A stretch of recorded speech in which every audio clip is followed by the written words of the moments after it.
So sometimes agents pick the wrong products. They may be good products.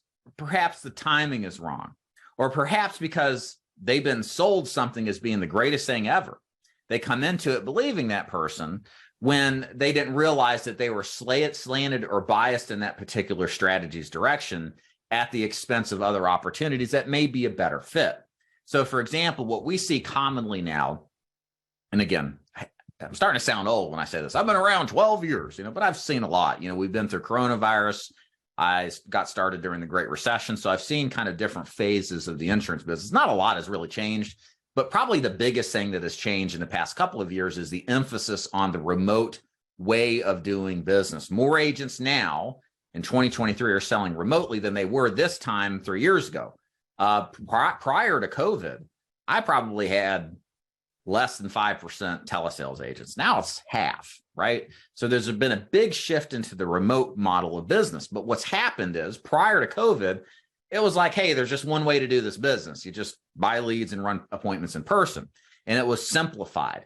But now with more options, and then people promoting those options and elevating them to the status of being the best in the world, in their opinion, it provides different perspectives. And the more perspectives and the more ideas that are out there, it does get confusing as a new agent. What is really the best? Is it face-to-face? Is it telesales? Is it final expense? Is it Medicare? Is it annuities?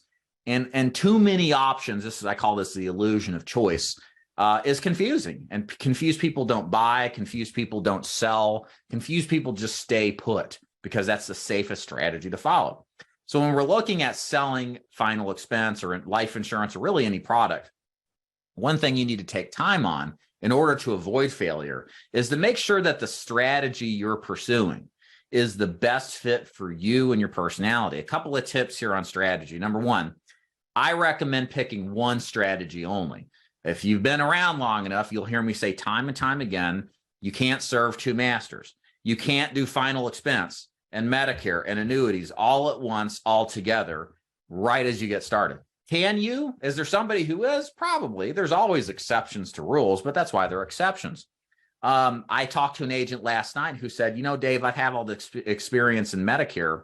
Should I overvalue my experience and kind of allow that to give me confidence as I transition to final expense? Or should I undervalue that experience, but potentially be more, I don't know what the word was, sensitive, and more, I can't come up with the word, but, worried about my performance. And I thought about it and I said, hey, look, you really need to be more, you need to underestimate your capabilities, because if you underestimate your capabilities and you come into this business, then you don't take things for granted.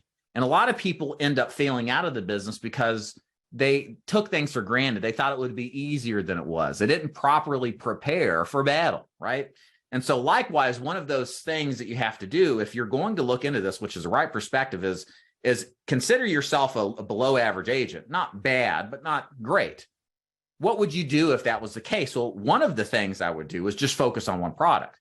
And the truth is anybody who's done this business, within the first week, you realize what I've been learning is a lot more complicated in execution than it is just looking at third party from the outside in. Does that make sense? So part of this strategy stuff is not just figuring out which is best for you, but only working on that one which is best. One example of that is the difference if you're looking at final expense, let's say, and I would even argue this is true for life insurance, is figuring out, are you a telesales person or a face-to-face person? Okay. I don't believe in the hybrid method. I think you need to focus on one strategy only. Because either strategy is unique, it's different. Sure, it's the same people, generally speaking, but how you handle things in telesales is a little different than how you handle it in face-to-face. And it's worthy of your entire focus as opposed to being spread out and disseminating your focus, which tends to lead more often to failure. But you need to figure out where you belong and where your strengths lie.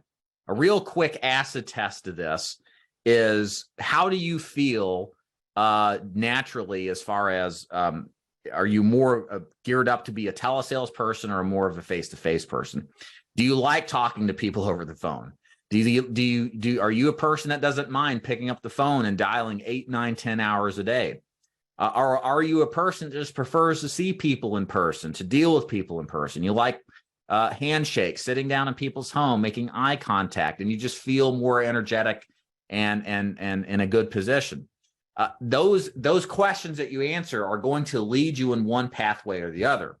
Because as some others will say in the business, which isn't true, they'll say things like telesales is the only model that makes sense, or telesales is broken, or face-to-face is old. It doesn't work anymore. Nobody wants to come to your home. Or face-to-face is the only proven model there is.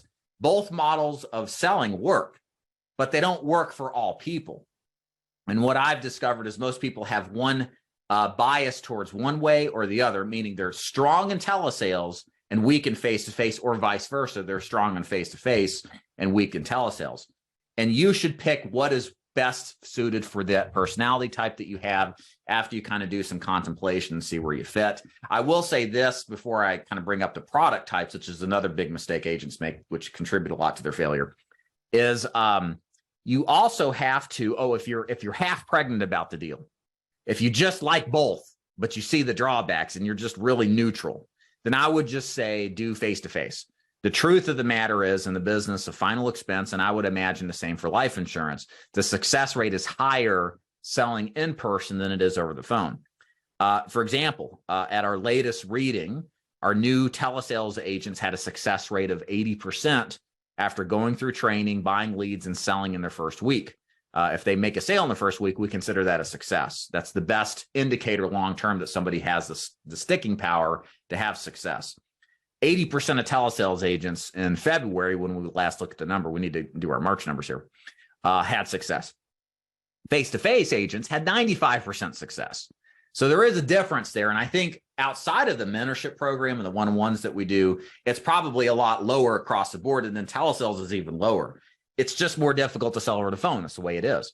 So if you're half pregnant and you're not totally convicted you should be on the phone, it's likely that doing face-to-face, your odds are going to be higher to have success. And the sales process as a whole is more forgiving to the average agent than telesales is.